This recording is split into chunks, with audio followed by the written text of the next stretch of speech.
Hezbollah was using them with deadly effectiveness. The Lebanon war was going increasingly high-tech. Israel developed the Merkava and turned it into a symbol of Israeli military technology. It showed it off to all the armies of the world. It became a legend. And so, in response to this, Hezbollah acquired weapons with the aim of destroying the Merkava. They developed, and we developed too, and we surprised them.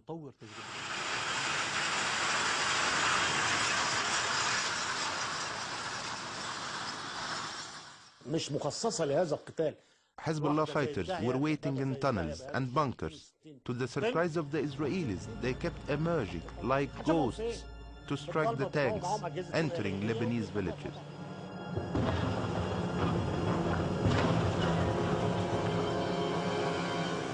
Hezbollah was waiting for the tanks, and they knew exactly how to hit them. They knew exactly where the soft spots are, and they used missiles, and we have lost several of the tanks and a lot of soldiers. Such losses were of great concern to the Israelis. The Merkava tank was a powerful symbol of Israel's military superiority. Yet well-armed and well-trained Hezbollah guerrillas were firing at the tanks from very close range and scoring direct hits.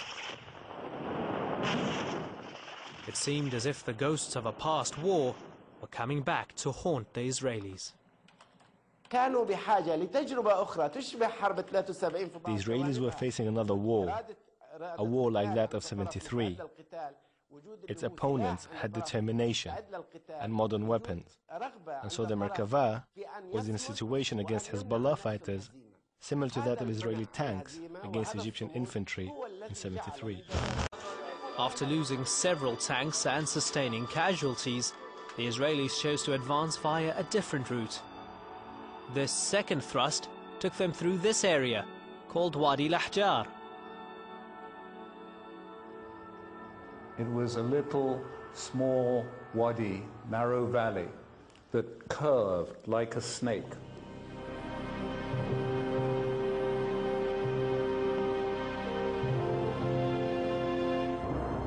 The Israeli tanks got trapped in this small wadi, and many were destroyed by Hezbollah.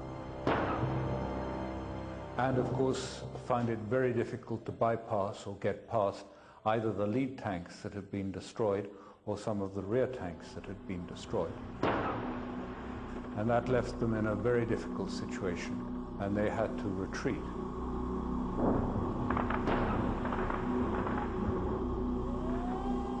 Back in Israel itself, Israelis were still coming under attack from Hezbollah rockets. After 33 days of war, Israel had failed to achieve its goals of destroying Hezbollah and winning back 2 of its soldiers captured at the very beginning of the latest fighting. Hezbollah claimed victory. المقاومة اليوم تملك أكثر من 20,000 صاروخ. Here in Israel, the mood was somber. Serious questions were raised about the level of the army's preparedness and performance. The government set up a commission of inquiry to investigate and draw lessons from Israel's failures in its 2006 war in Lebanon. According to the Israelis, of the 370 Merkava tanks involved in the war, 49 of them had been hit by Hezbollah. God's chariot was not living up to its name or its reputation.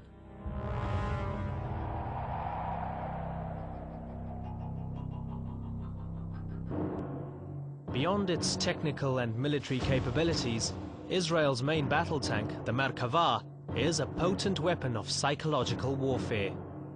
It is a statement of Israel's military power and a symbol of Israel's determination to dominate the Arabs. Israelis were only too keen to publicize this power. Promotional videos extolling the Merkava's benefits were posted on the internet.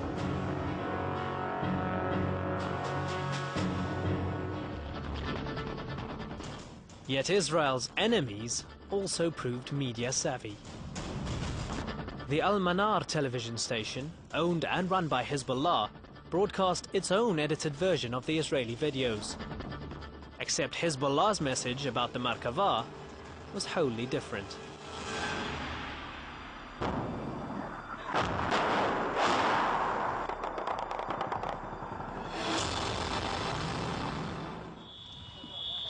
During the 2006 war in Lebanon, Israel targeted Al-Manar TV station in an attempt to stop its broadcasts.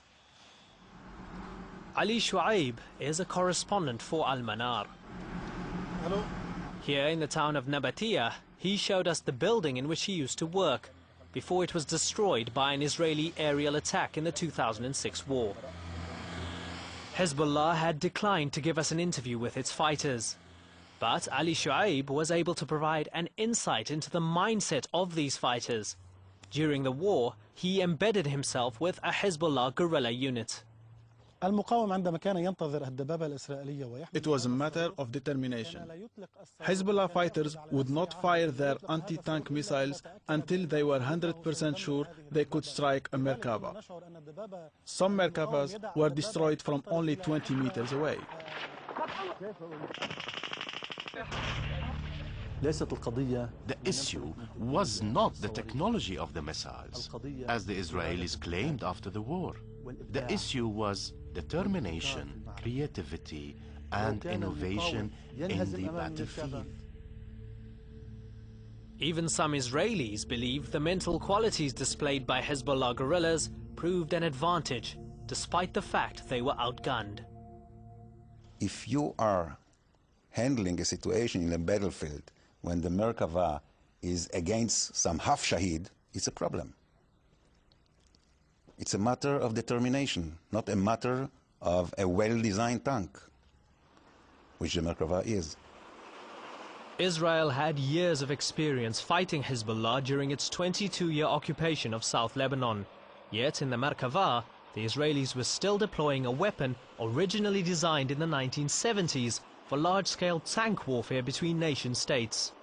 The Israelis used to rely on tanks because they manifested their prestige. But after the Lebanon War, this is not the case to the same extent. Israel's enemy today is not an army like that of Syria or Egypt, but rather guerrilla movements. Guerrilla warfare usually pits a smaller force against a conventionally more powerful enemy, as in Vietnam, Afghanistan, and Iraq today.